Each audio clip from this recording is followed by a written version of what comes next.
Hello students, कैसे हैं आप सब? I hope you all are doing very well.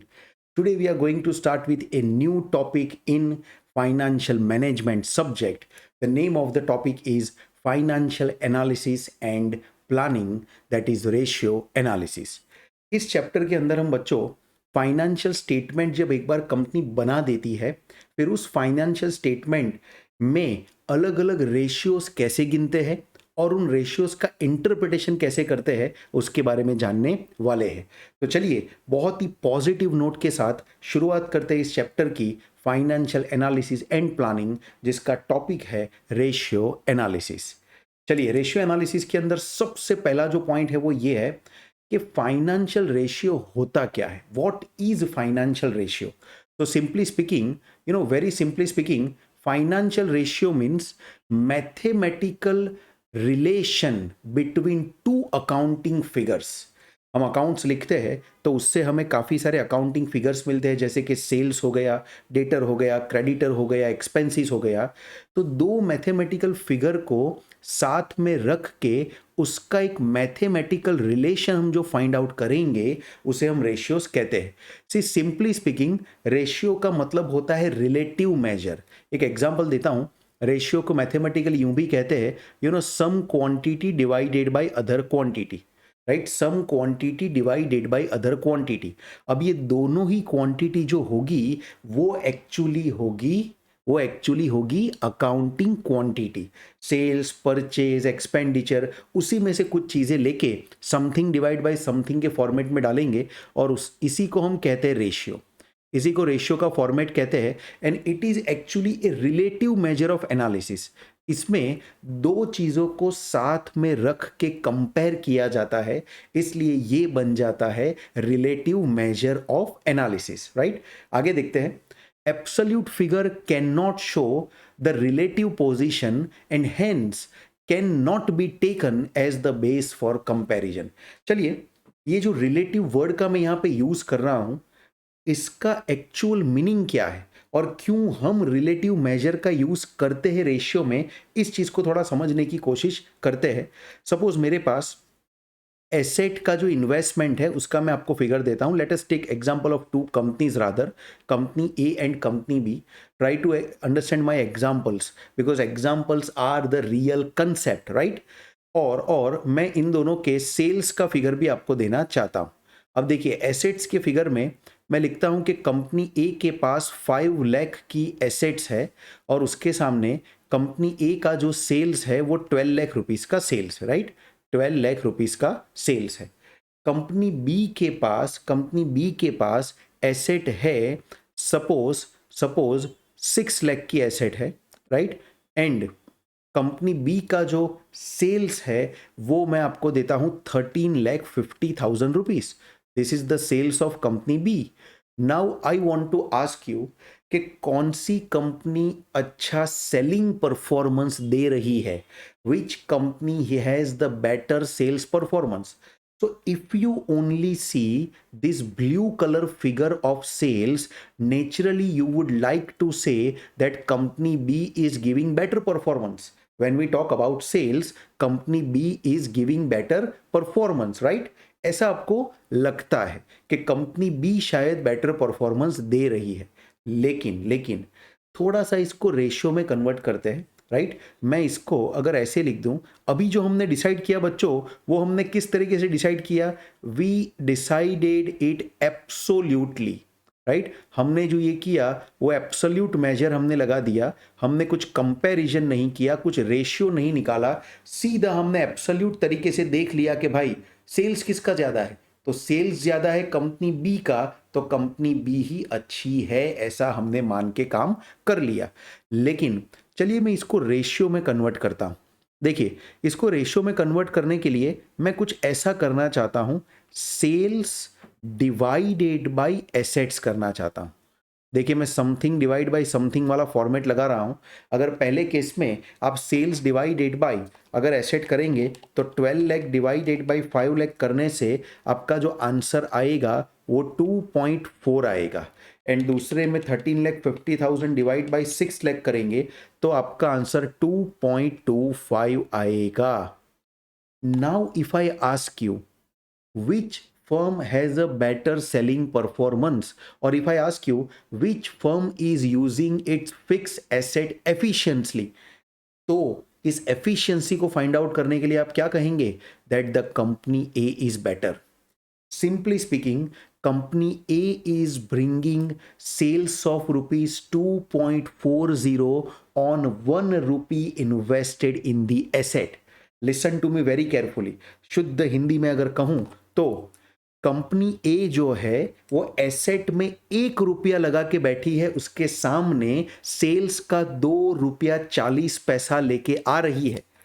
जबकि कंपनी बी जो है उसका सेल्स आपको देखने में बड़ा लग रहा है, उसका सेल्स आपको कंपनी ए के मुकाबले देखने में बिल्कुल बड़ा लग रहा है, लेकिन ध्यान से अगर देखे तो जो 1 रुपया उसने एसेट में लगाया है उसके सामने सेल्स कितना लेके आ रही है कंपनी? 2.25, यानी कि 15 पैसे से कंपनी ए का सेल्स ज्यादा अच्छा है। So if I compare like this, right, मुझे ये पता चलेगा कि ओनली सेल्स का फिगर देखने से कई बार गलत अंदाजा आता है।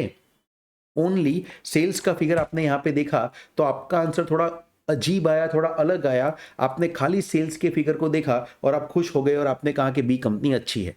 लेकिन जैसे ही आपने दोनों को कंपेयर किया, जैसे ही आपने ए एंड बी को कंपेयर किया, क्लियरली आपको पता चल गया कि पर रुपी इन्वेस्टमेंट इन एसेट के ऊपर अगर सेल्स गिनना हो तो कंपनी ए ने ही अच्छा परफॉर्मेंस किया है। तो ये जो हमने बच्चों किया यहाँ पे, ये हमने इस्तेमाल किया है रिलेटिव मेजर का। और ऐसे तो कई सारे एग्जाम्पल्स बनाए जा सकते हैं, but this is just a basic idea as an introduction of a chapter कि क्यों हम फाइनेंशियल रेशियो में समथिंग डिवाइडेड बाय समथिंग वाले फॉर्मेट का इस्तेमाल करते हैं, समथिंग डिवाइडेड बाय समथिंग वाले फॉर्मेट का इस्तेमाल करते हैं। और इसीलिए रेशियो एनालिसिस बहुत ही ज़्यादा इंपॉर्टेंट है, क्योंकि ये एब्सोल्यूट बात कभी नहीं करता है, ये बात करता है रिलेटिव पोजीशन की। ये एक फिगर को हमेशा दूसरे फिगर के साथ रख के उसको कंपेयर करता है, और इसी वजह से जो फैसला आता है, जो आंसर आता है, वो बहुत ही सही और सटीक आंसर आता है बच्चों। तो ये हमने सीखा सबसे पहले कि व्हाट इज फाइनेंशियल रेशियो। चलिए इसके बाद आगे बढ़ते हैं, नेक्स्ट देखते हैं क्या है हमारे पास। नेक्स्ट है what are the objective of financial ratios. देखो बस इस चैप्टर में ज्यादातर कोई थियरी तो है नहीं, राइट, कुछ बेसिक चीजें हैं हमें समझनी है, फिर शुरू होंगे अलग अलग रेशियोज के फॉर्मूलाज, और उन फॉर्मूलाज के बाद मैं आपको इसकी प्रैक्टिकल सिचुएशन या तो सम सिखाऊंगा, राइट। चलिए what are the objective of financial ratios की बात करें तो पहले ये जो बीच में लिखा है उसे हमें पढ़ना है, राइट। देखिए क्या लिखा है इसमें, by financial ratios all stakeholders. Stakeholder का मतलब क्या होता है? ऐसे लोग जिनको बिजनेस से कुछ रिलेशन है। कौन कौन हो सकते हैं स्टेक होल्डर्स में? Like owners, investors, lenders, employees etcetera can draw the conclusion about three things. देखिए किन किन चीजों के बारे में स्टेक होल्डर को रेशियो एनालिसिस से कंक्लूजन पता चलता है। Number 1, performance of the business, that is past performance, present performance, and sometimes even estimation of the future performance can also be done। तो ये तीन प्रकार के परफॉर्मेंस के बारे में रेशियो एनालिसिस से पता चलता है। सेकेंड पॉइंट की ओर जाए तो है strength and weaknesses of the firm. जैसे आपको आगे जाके एक्चुअल ये मैं बताऊंगा तो पता चलेगा, अभी खाली एग्जांपल के लिए कहूं, अगर किसी कंपनी का स्टॉक टर्नओवर रेशियो बहुत ही कम है, लेकिन सामने उसका डेटर्स कलेक्शन पीरियड बहुत ही अच्छा है, तो ये पता चलता है कि स्टॉक जल्दी बिकता नहीं है, this is a weakness. Stock बिकने में टाइम लगता है, दिस इज अ वीकनेस। लेकिन डेटर्स का पैसा बहुत ही जल्दी वापस आ जाता है, दिस इज अ स्ट्रेंथ। तो वीकनेस क्या है, स्ट्रेंथ क्या है, कहाँ पे इंप्रूवमेंट की ज़रूरत है, कहाँ पे कंट्रोल की ज़रूरत है, ये सब चीज़ें भी आपको रेशियो एनालिसिस के स्टेटमेंट से बिल्कुल पता चलती है दोस्तों। एक है they can take decision in relation to the firm. तो उनका एक डिसीजन आता है रिलेशन टू द फर्म कि भाई इस फर्म, इस बिजनेस के अंदर, इस कंपनी के अंदर क्या एज एन इन्वेस्टर इन्वेस्ट करना सही है, इन्वेस्टमेंट को बढ़ाना सही है, इन्वेस्टमेंट को कम करना सही है, ये सब चीज़ें भी आपको रेशियो एनालिसिस से पता चलती है। तो ये सब उसके फंक्शन समझ लीजिए या फाइनेंशियल रेशियो के आप ऑब्जेक्टिव समझ लीजिए। ये तीन मेन बातें हैं जो आपको याद रखनी है। First is performance, second is strength and weakness, and third is overall decision making regarding the firm, right. तो ये तीन चीजें आपको ध्यान रखनी है। चलिए इसके बाद हमें ये देखना है कि इस चैप्टर के अंदर कौन कौन से टाइप के फाइनेंशियल रेशियोज हम सीखने वाले हैं या कौन कौन से फॉर्मूलाज है जो हमारे सिलेबस में है। सभी फॉर्मूलाज को हमें पहले डिटेल में एनालाइज करना है, नोटबुक में उसकी नोट्स बनानी है और फिर एक साथ में बहुत सारे क्वेश्चंस उसके गिनवाना शुरू करूंगा। सो टाइप्स ऑफ रेशियो में सबसे पहला हम देखेंगे वो है लिक्विडिटी रेशियो, यानी कि short term solvency ratio. Liquidity ratio में सबसे पहला हम जो रेशियो करेंगे वो आगे जाके आएगा, जो कि करंट रेशियो से शुरुआत होगी। अभी हम ये समझते हैं कि लिक्विडिटी रेशियो करता क्या है। तो liquidity ratio actually analyse the current debt paying capacity of the firm. देखिए करंट डेट का मतलब क्या होता है, let me highlight the whole word. Actually current debt का मतलब क्या होता है? Current debt means current liability. ये ऐसी लायबिलिटी होती है जो बिजनेस को मैक्सिमम विद इन 12 मंथ्स के अंदर चुका देनी पड़ती है। तो वो करंट लायबिलिटी चुकाने के लिए फर्म के पास राइट टाइम पे राइट अमाउंट भी तो होना चाहिए, और वो राइट टाइम पे राइट अमाउंट होगा कि नहीं होगा उसका एस्टिमेशन और उसका एनालिसिस जो करता है वो ये लिक्विडिटी रेशियो करता है बच्चों। लिक्विडिटी रेशियो के बाद सेकेंड टाइप के रेशियोज है, उसे हम कहते हैं लिवरेज रेशियोज या तो लॉन्ग टर्म सॉल्वेंसी रेशियोज। देखिए ये शॉर्ट टर्म के बारे में बात करता है, क्योंकि हम current liability and current asset की बात करेंगे तो वो शॉर्ट टर्म की बात हुई, जबकि leverage ratio, long term solvency ratio, कभी कभी इसको कैपिटल स्ट्रक्चर रेशियोज भी कहते हैं, ये बात करते हैं लॉन्ग टर्म के बारे में। Because here we are going to discuss about long term fund and long term borrowings. हमारा लॉन्ग टर्म पैसा कहाँ से बिजनेस में आया है और वो लॉन्ग टर्म पैसा कहाँ पे लगने वाला है, इस चीज़ की बात करने वाले हम ये लॉन्ग टर्म रेशियोज के अंदर। तो लॉन्ग टर्म रेशियो एनालिसिस करता है long term stability and capital structure of the firm. जब इसके अलग अलग रेशियोज देखेंगे तब आपको डिटेल में तो आइडिया आना ही है, लेकिन अभी आपको इतना समझना है कि ये रेशियोज बिजनेस के लॉन्ग टर्म स्टेबिलिटी के बारे में बात करता है और साथ साथ में बिजनेस का कैपिटल स्ट्रक्चर कैसे बना है, उसमें क्या इक्विटी है, क्या डेट है, राइट, ये सब चीजें भी मेजर करता है। नेक्स्ट होंगे coverage ratios. This are very important ratio. ये रेशियोज ये सिखाएंगे कि फर्म अपनी लायबिलिटी कितनी एफिशिएंटली कवर कर सकती है। मैं समझाता हूं। It measures the capability of the firm. It measures the capability of the firm to pay its commitment. Capability of the firm to pay its commitment. Firm के क्या कमिटमेंट है और फर्म कितनी कैपेबल है उस कमिटमेंट को चुकाने के लिए, वो मेजर करता है कवरेज रेशियो, राइट। अब गिनेंगे तो आपको ज्यादा आइडिया आएगा सम्स में। अभी सिर्फ याद रखना है कि जो कंपनी को फिक्स्ड एक्सपेंडिचर पे करते हैं, सम ऑफ द एग्जांपल्स में अगर आपको लूं यहाँ पे समझाने के लिए, तो एक इंटरेस्ट का फिक्स एक्सपेंडिचर होता है। Suppose the company has preference share capital issued in its business, तो प्रेफरेंस डिविडेंड भी एक ऐसी चीज होती है जो कंपनी को कंपलसरी पे करनी होती है। तो ऐसे कंपलसरी वाले जो पेमेंट है वो कितना एफिशिएंटली कोई कंपनी कवर कर सकती है या कितना टाइम्स कंपनी का लायबिलिटी के मुकाबले अर्निंग्स है, ये सब बातें भी आपको कवरेज रेशियो से सीखने मिलती है बच्चों। आफ्टर कवरेज रेशियो नेक्स्ट हम जो सीखेंगे इस चैप्टर में वो है एक्टिविटी रेशियो, या इसको टर्नओवर रेशियोज भी कहते हैं। एक्टिविटी एंड टर्नओवर रेशियोज बहुत ही इंपॉर्टेंट होते हैं बिजनेस की ऑपरेटिंग एफिशिएंसी को मेजर करने के लिए। आपका बिजनेस बराबर चल रहा है कि नहीं, बिजनेस की जो साइकिल है, राइट, बिजनेस की साइकिल को कहते हैं वर्किंग कैपिटल साइकिल भी, और या इसे सिंपल लैंग्वेज में कहते हैं कैश टू कैश साइकिल। क्या कहते हैं बच्चों? Cash to cash cycle.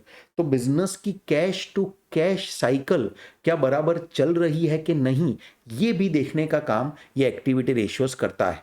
So it measures the efficiency of the firm.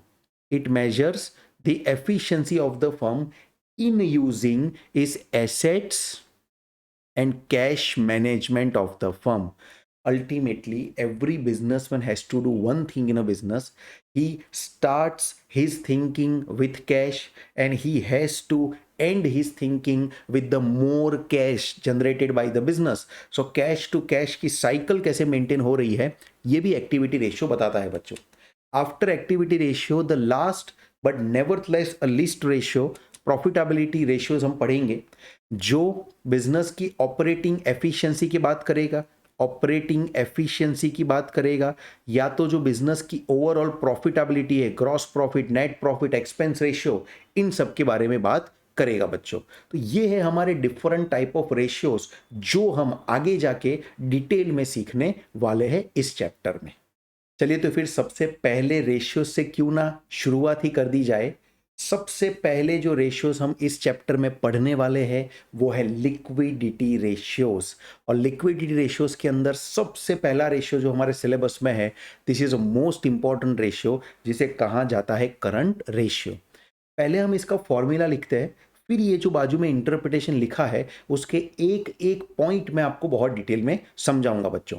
देखिए, करंट रेशियो को शॉर्टली हम CR लिखेंगे.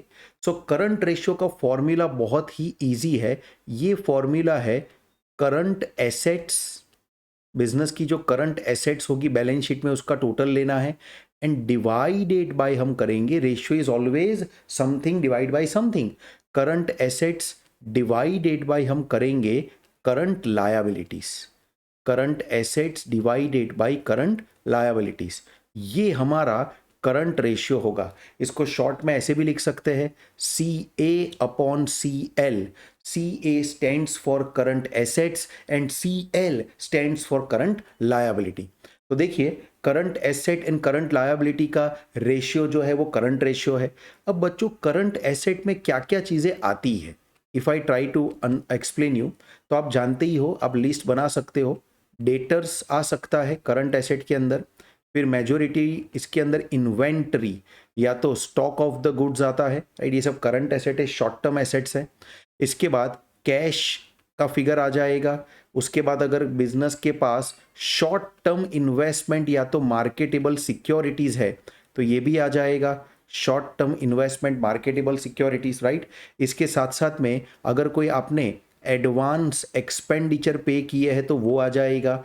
आउटस्टैंडिंग इनकम अगर आपकी कोई बाकी है तो वो भी करंट एसेट के अंदर इंक्लूड होती है. इन शॉर्ट, सभी चीज़ें जो शॉर्ट टर्म में कैश में कन्वर्ट होने वाली है, सभी चीज़ें जो शॉर्ट टर्म में कैश में कन्वर्ट होने वाली है, उन एसेट्स को हम कहेंगे करंट एसेट. उन एसेट्स को हम कहेंगे करंट एसेट. अगर मैं बात करूं करंट लायबिलिटीज के बारे में, तो देखिए, करंट लायबिलिटी के भी काफ़ी सारे एग्जाम्पल बन सकते हैं. सबसे पहला जो करंट लायबिलिटी का एग्जाम्पल बन सकता है वो है क्रेडिटर्स. अच्छा, करंट एसेट्स के अंदर एक बिल्स रिसीवेबल भी आ सकता है, मुझे याद आया. क्रेडिटर्स के बाद यहाँ पे एक बिल्स पेएबल भी आ सकता है जो हमें चुकाना है. फिर यहाँ पे किसी तरह की कोई प्रोविजंस है, प्रोविजन फॉर टैक्स हो गया, प्रोविजन फॉर एक्सपेंडिचर हो गया, तो वो भी आ सकता है. करंट लायबिलिटी के अंदर अगर कोई आपके आउटस्टैंडिंग एक्सपेंसेस है तो आउटस्टैंडिंग एक्सपेंसेस भी आ सकते हैं. इन शॉर्ट, कोई भी चीज़ जो आपको शॉर्ट टर्म में चुकानी पड़ेगी, सुनिए मेरी बात, कोई भी चीज़ जो आपको शॉर्ट टर्म में चुकानी पड़ेगी, उन चीज़ों को हम नाम देंगे करंट लायबिलिटी, जो आपको शॉर्ट टर्म में चुकानी ही पड़ेगी. चलिए इसका इंटरप्रिटेशन समझते हैं कि रेशियो क्या कहना चाहता है. सो पहले ये कहना चाहता है how much times current asset is in comparison to current liability. How much times, इतना याद रखना. रेशियो मान लो ये आपका रेशियो जो है, एक सिंपल सा एग्जांपल लेके समझने की ट्राई करते हैं. Suppose the figure of current asset is 10 lakh rupees और 10,000 rupees. Let us take small figure to understand. And suppose the current liability is 5,000 rupees. तो ये जो मुझे 2 मिला, ये 2 का यूनिट क्या होगा, इसे कैसे बोलेंगे हम, ये होगा 2 टाइम्स. यानी कि simply speaking, if you know the very basic of mathematics, you can simply say that here in this scenario your current assets are 2 times of your current liability. Your current assets are 2 times of your current liability. That means if you have 1 rupee short term liability, if you have to pay 1 rupee in the short term, then you have to receive 2 rupees in front of that debt in a short term. So this looks like the liquidity position of the business is sound. Simply speaking, ideal ratio हमने लेके आया, क्योंकि ideal ratio जो इसका माना जाता है वो 2:1 है मेरे बच्चों। 2:1 आइडियल रेशियो है, ऐसा सिर्फ बुक के हिसाब से है, otherwise it is not necessary कि 2:1 का ही अच्छा रेशियो माना जाता है। ये इंडस्ट्री टू इंडस्ट्री वेराई करता है, ये इंडस्ट्री टू इंडस्ट्री डिपेंड करता है। हो सकता है कि किसी इंडस्ट्री के अंदर 1.5:1 का रेशियो भी काफ़ी अच्छा सा रेशियो माना जाता हो। तो ये सब चीज़ें वराई करती है इंडस्ट्री टू इंडस्ट्री, ऐसा आपको ध्यान रखना है। But in academic life if someone ask you which is the ideal ratio, which is the ideal measure of current ratio, you should always say it is 2:1, क्योंकि अगर आपका रेशियो 2:1 में आता है तो उससे अच्छा रेशियो माना जाता है, उसे आइडियल रेशियो माना जाता है। It measures the capability of the firm to pay its current liability with the help of current assets. Current asset से पैसा आएगा और करंट लायबिलिटी में पैसा जाएगा, तो ये जो है वो कैपेबिलिटी मेजर करता है फर्म की कि वो अपनी करंट लायबिलिटी को अपने करंट एसेट के जरिए कैसे चुका पाएगा। Low ratio means the liquidity position is not good and the firm might not be able to pay its current debt on time. अगर ये बहुत ही कम रेशियो आता है या इवन लेस देन 1 का रेशियो आता है तो बहुत ही बुरा है। वर्स्ट कंडीशन क्या होगी, लेस देन 1 का रेशियो जब आएगा तो उसे हम वर्स्ट सिचुएशन कहेंगे। इसका सिंपल मतलब ये होगा कि फर्म को 1 रुपया अगर शॉर्ट टर्म में पे करना है तो उसके सामने पूरा 1 रुपया शॉर्ट टर्म में फर्म के पास आने ही नहीं वाला। फर्म को अगर शॉर्ट टर्म में 1 रुपया पे करना है तो पूरा 1 रुपया फर्म के पास शॉर्ट टर्म में आने ही नहीं वाला, राइट। ये लेस देन 1 का वर्स्ट रेशियो कहता है। लो रेशियो बताता है कि फर्म की लिक्विडिटी पोजीशन अच्छी नहीं है and high ratio means firm is using fund inefficiently. देखो एक एग्जांपल देता हूं सर, हाई होना लो होना ये सब्जेक्टिव है। अभी मान लो किसी का करंट रेशियो 5:1 आ जाए तो इसका क्या मतलब हुआ, क्या ये बहुत ही अच्छा है, क्या ये बहुत ही अच्छा है, लिक्विडिटी पोजीशन बहुत ही साउंड है। देखिए कुछ जरूरत से ज्यादा ही साउंड है। 1 रुपया आपको पे करना है, आपने सामने 5 रुपीज का एसेट रखा है जो भी मिलना बाकी है। इसका मतलब आप अपने करंट एसेट्स का अच्छा मैनेजमेंट ही नहीं कर रहे, आप अपने रिसीवेबल का सही मैनेजमेंट ही नहीं कर रहे। आपके डेटर्स आपको लेट पैसा देते हो तो चलता है आपको, आपका स्टॉक जो है वो काफी टाइम तक आपकी शॉप में पड़ा रहता हो, बिकता ना हो, ये चीज भी जैसे कि आपके लिए बराबर है। सो ओवर अच्छी सिचुएशन भी बुरी होती है। Listen to me very carefully, अगर ओवर अच्छी सिचुएशन आए तो वो भी एक तरीके से बुरी होती है। सो रेशियो एक लिमिट में होना चाहिए। 2:1 को बेस्ट माना जाता है। 1:1 अगर एक बार होता है तो भी चलेगा, but less than 1 is a worst condition. But more than 3 अगर मैं कहूँ या मोर देन 2 अगर कहूँ तो वो अच्छा रेशियो नहीं माना जाएगा। It's like a blood pressure बच्चों, ब्लड प्रेशर बहुत ज़्यादा हो तो भी डिजीज़ माना जाता है एंड ब्लड प्रेशर अगर बहुत कम हो तो भी डिजीज़ ही माना जाता है। वैसे ही करंट रेशियो जितना होना चाहिए उतना ही होना चाहिए। हद से ज़्यादा बड़ा या हद से ज़्यादा छोटा करंट रेशियो अगर आप गिनते हो तो वो भी एक तरीके से गलत सिचुएशन ही है। आई एम श्योर आप करंट रेशियो समझे होंगे। इसके प्रैक्टिकल क्वेश्चंस हम आगे जाके सम्स में गिनने वाले हैं, बट पहला हमारा काम है कि हम सभी रेशियोज के फॉर्मूला को अच्छी तरह समझ लें, जिससे जब मिक्स सवाल आएंगे हर एक क्वेश्चन में बहुत सारे रेशियोज का एक साथ इस्तेमाल करना होता है, तो तब अगर आपको ये फॉर्मूला आ गए होंगे तो ही आगे अपना काम चलेगा। तो ये था करंट रेशियो के बारे में। आप वीडियो को पॉज करते करते प्लीज नोटबुक में नोट्स बनाते रहिएगा। करंट रेशियो के बाद नेक्स्ट है हमारे पास क्विक रेशियो या तो है एसिड टेस्ट रेशियो। पहले इसका फॉर्मूला समझेंगे। देखिए बच्चों, क्यू आर कहेंगे इसको। Quick ratio is equal to, हम अभी एकेडमिक फॉर्मूला लिखते हैं तो करंट एसेट माइनस उसमें से स्टॉक कर दिया जाता है, और अगर होंगे अगर बैलेंस शीट में दिए है तो प्री पेड एक्सपेंसेस भी जो है या एडवांस एक्सपेंसेस भी इसमें से माइनस कर दिए जाते हैं और इसको होल डिवाइडेड बाय हमें करना पड़ेगा current liability. I am sure you know now what is C A and C L. Whenever I put C A in this entire chapter, please understand it as I am putting current assets and in the same way CL means current liability. देखिए दो चीज मैंने minus की, stock and prepaid expense. क्यों minus किया?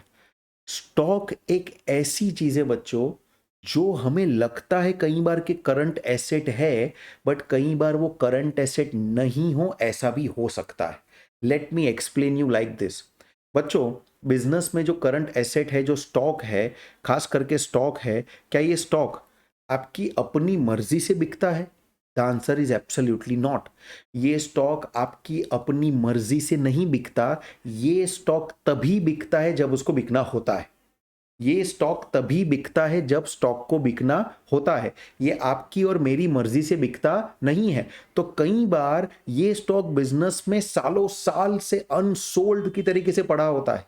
कई बार ये stock बहुत ही लॉन्ग टर्म चलता है, तो उसे हम करंट एसेट कैसे कह दें? तो ऐसे स्टॉक को जो एक साल के अंदर बिके कि ना बिके उसकी कोई गारंटी नहीं होती है, यहां से माइनस कर देना ही बेटर रहेगा. Now let us talk about the prepaid expenses. I think this is common sense. Current assets हम ऐसी चाहते हैं लिक्विडिटी पोजीशन देखने के लिए कि जो करंट एसेट कैश फ्लो का एक रीजन बने. करंट एसेट की वजह से बिजनेस में कैश फ्लो आना चाहिए, वैसी करंट एसेट की हमें जरूरत है. क्या प्रीपेड एक्सपेंस से कैश फ्लो आएगा? प्रीपेड एक्सपेंस तो ऐसा एक्सपेंस है जो आपने पहले से चुका तो दिया है, अभी सिर्फ उसका बेनिफिट मिलना बाकी है. और उसका बेनिफिट मिलना बाकी है, ये जो है वो कभी कैश इनफ्लो का रीजन नहीं बन सकता. इसका बेनिफिट मिलना बाकी है, ये कभी कैश इनफ्लो का रीजन नहीं बन सकता. तो जिससे कैश इनफ्लो होने ही नहीं वाला, जिससे हम करंट लायबिलिटी को पे ही नहीं कर पाएंगे, ऐसे प्रीपेड एक्सपेंस को भी आप अगर करंट एसेट में रखोगे तो लिक्विडिटी पोजीशन गलत पता चलेगी. इसलिए प्रीपेड एक्सपेंस को भी माइनस कर देना है और नीचे नेचुरली आएगी करंट लायबिलिटी जो आपको पे करना है. तो आई एम श्योर आप ये समझ गए होंगे कि जो क्विक रेशियो है वो आपके करंट रेशियो को भी थोड़ा एक कदम आगे लेके जाता है. वो उन दोनों चीजों को माइनस करने की बात करता है करंट एसेट्स में से, जो आपको लगा तो था कि वो कैश जनरेट करेगी, बट स्टॉक जो है अपनी मर्जी से नहीं बिकता, तो वो कैश जनरेट करेगा कि नहीं करेगा कोई गारंटी नहीं होती है. और प्रीपेड एक्सपेंस तो अनडाउटली कभी भी कैश जनरेट करने ही नहीं वाला है. तो ध्यान रखिए दोनों चीजों को माइनस करना है. Quick ratio indicates the ability of the company to pay the quick liabilities or the immediate liabilities with the help of the quick asset. Interpretation current ratio जैसा ही है, लेकिन करंट रेशियो से थोड़ा और ज्यादा लिक्विडिटी पोजीशन को यहां पे ध्यान रखा जाता है. उन्हीं चीजों को ध्यान में लिया जाता है जो फट से जल्दी से कैश में कन्वर्ट होने वाली है, या जिस पे वो कैश में कन्वर्ट होगी ही ऐसा भरोसा किया जा सकता है. Now quick asset are those current assets which are immediately convertible into cash. An ideal ratio आएगा 1:1. अब कोई कहे सर इसमें से डेटर को भी क्यों माइनस नहीं करते? हो सकता है कुछ डेटर ऐसे हो जो आपको टाइम पे पैसा नहीं चुकाते हो, या कुछ डेटर आपको 6, 7, 8, 10 महीने से पैसा नहीं चुका रहे. अगर आपके मन में ऐसी बात आती है बच्चों, तो मैं आपको बिल्कुल भी मोटिवेटेड नहीं करूंगा, यहाँ पे बिल्कुल भी डिस्करेज नहीं करूंगा. मैं भी आपकी तरह ही मानता हूं कि इसमें से डेटर को भी, कुछ ऐसे डेटर जो पैसे दे ही नहीं रहे, ऐसे डेटर को भी माइनस करना सही रहता है. लेकिन एक बात समझिए, अभी हम एक एकेडमिक लाइफ में हैं. अभी हमें जो सीए की बुक्स के अंदर या ज़्यादातर फाइनेंशियल मैनेजमेंट के कोर्स की बुक्स के अंदर जो फॉर्मूला दिया है, उसी फॉर्मूला के बारे में बात करनी है. ज़्यादातर बुक्स में जो फॉर्मूला दिया है, हमें उसी फॉर्मूला के बारे में अभी बात करनी है. और उस फॉर्मूला के हिसाब से सिर्फ दो ही चीज़ें माइनस की जाती है, एक स्टॉक एंड दूसरा प्रीपेड एक्सपेंसेस.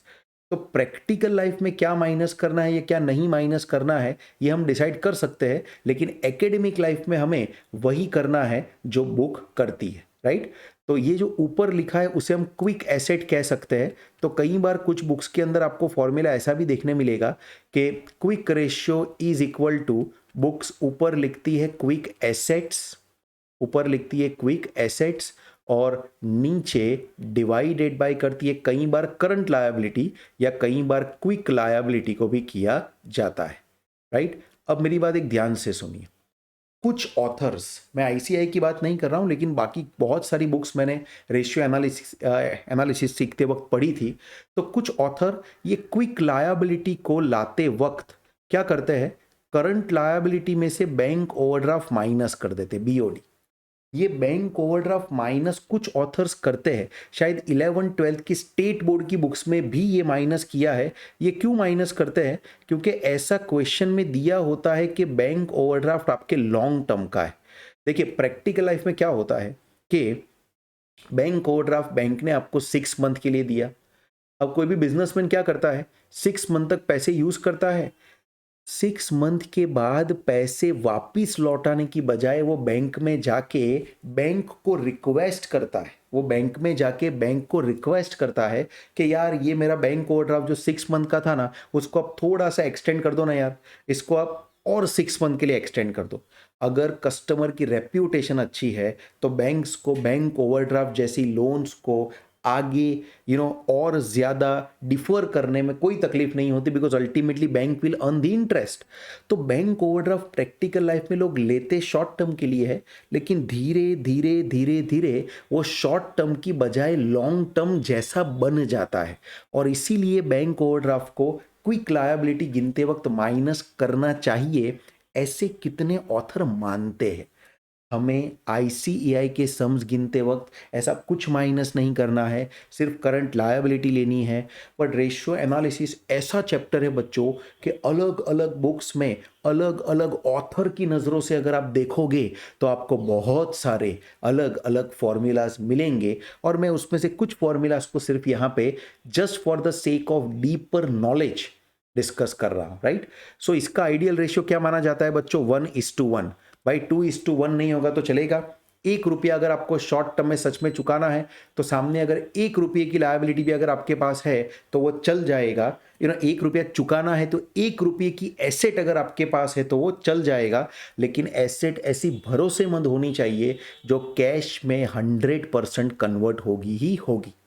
क्विक रेशियो के बाद बच्चों फटाफट नेक्स्ट देखते हैं, वो है सुपर क्विक रेशियो। अब देखो इसको कैश रेशियो भी कहते हैं, इसमें ज़्यादा हम टाइम नहीं बनाएंगे। सुपर क्विक रेशियो SQR या तो कैश रेशियो का सिंपल में यहाँ पे पहले फॉर्मूला लिखता हूँ आपके लिए। फॉर्मूला बहुत ही ज़्यादा इजी है, इसमें किसी करंट एसेट के ऊपर भरोसा किया ही नहीं है। दो ही चीज़ आपको लेनी है बच्चों, वो है कैश बैलेंस, राइट, प्लस इसके अंदर आपको लेना है मार्केटेबल सिक्योरिटीज। मैं MSEC लिखता हूं, इसका मतलब समझिए मार्केटेबल सिक्योरिटीज, और इसको आपको डिवाइडेड बाय करना है करंट लायबिलिटीज से। इसको डिवाइड बाय करना है करंट लायबिलिटीज से। अब आप देखिए स्टॉक तो क्या, डेटर्स के ऊपर भी भरोसा नहीं किया। अब तो वही चीज देखी कि भाई आज के आज करंट लायबिलिटी चुकानी है। किसी ने आपको फोन किया, आपके क्रेडिटर ने, कि मेरे को शाम तक पैसे भेजो, शाम तक मेरा पैसा मेरे हाथ में होना चाहिए। तो ऐसे सुपर क्विक लिक्विडिटी की बात करूं, शाम तक, कल तक, 2 दिन तक अगर आपको पैसा चुकाना है तो उसके लिए स्टॉक और डेटर के ऊपर भरोसा नहीं कर सकते। आपको 2 दिन में पैसा चुकाना है, क्या 2 दिन में आपका स्टॉक जितनी सेलिंग प्राइस पे आप बेचना चाहते हो बिक ही जाएगा? The answer is no. क्या आपके डेटर को आप फोन करोगे कि भाई 2 दिन में पैसे मुझे लौटा दो? हो सकता है कि डेटर आपको 2 दिन में पैसे ना भी लौटाए, कुछ भी हो सकता है बच्चों। इसलिए एकदम शॉर्ट टर्म लिक्विडिटी की बात करूं तो आपको सुपर क्विक या तो कैश रेशियो में आ जाना है। आप देखिए ऊपर की साइड पे वही सब चीजें ली है जो मोर और लेस इक्वल टू कैश है।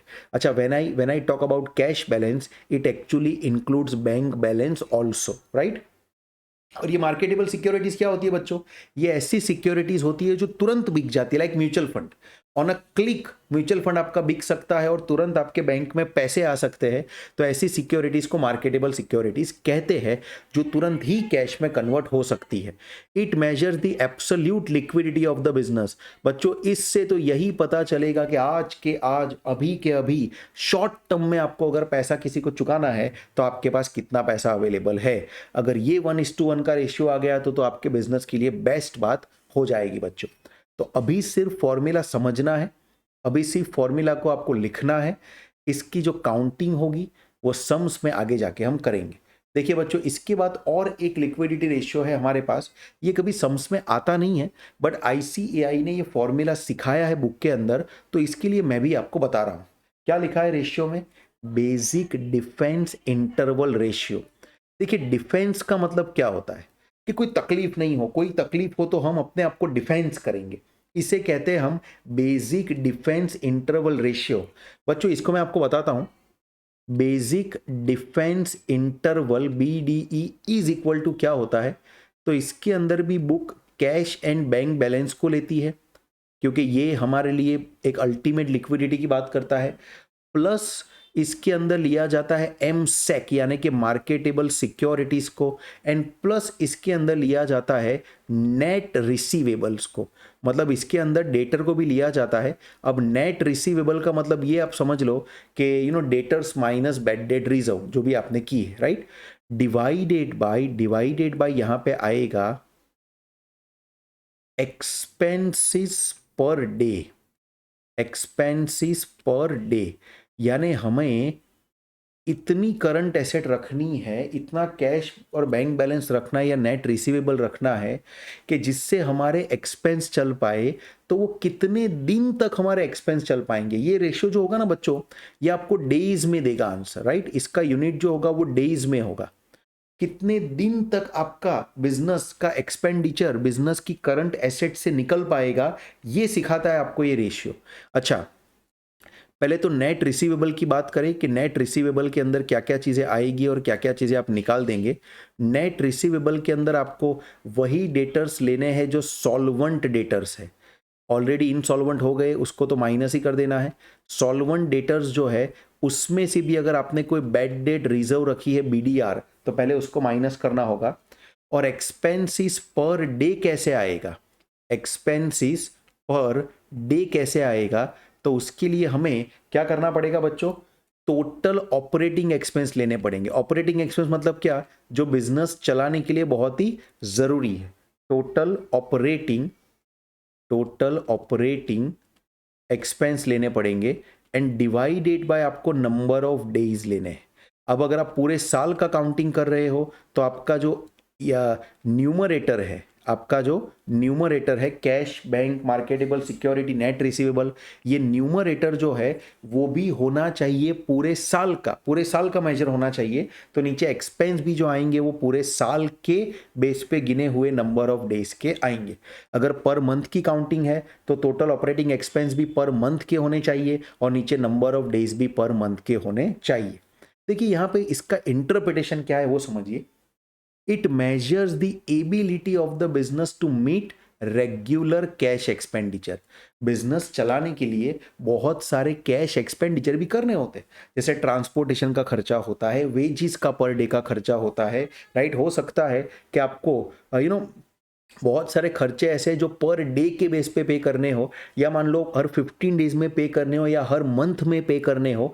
तो ऐसे सभी एक्सपेंडिचर्स आप बेसिक डिफेंस इंटरवल रेशियो से मेजर कर सकते हैं कि कितने दिन तक आपका एक्सपेंडिचर चलता रहेगा। अगर आपको कोई भी इनकम आपके बिजनेस से नहीं हुई तो भी, means your current asset will be able to run your business for X days. अब ये X जो है वो है आपका basic defence interval ratio.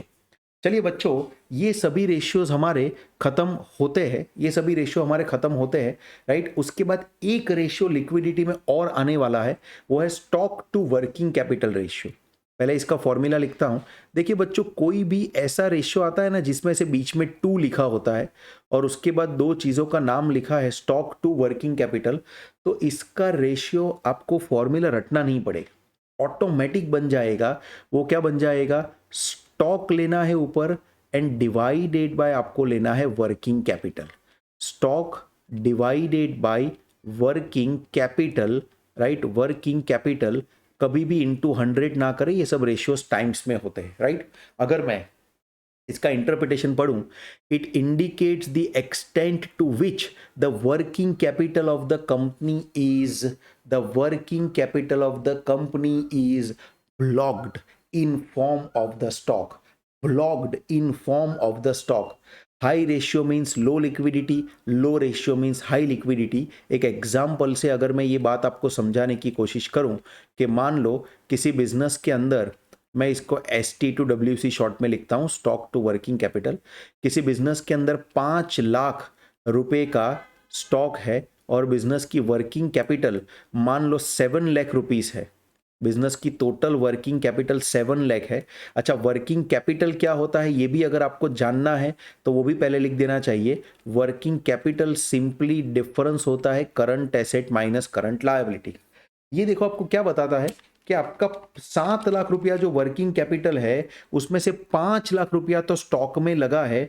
That means आपका 71.42% अगर इक्विवेलेंट कर दूं परसेंट में तो 71.42% वर्किंग कैपिटल का पैसा स्टॉक में ही स्टक हो गया है।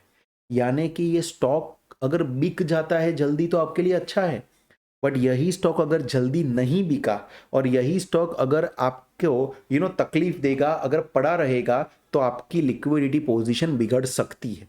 क्योंकि स्टॉक एक ऐसी चीज है बच्चों जो कभी भी बिजनेसमैन की मर्जी से नहीं बिकता है।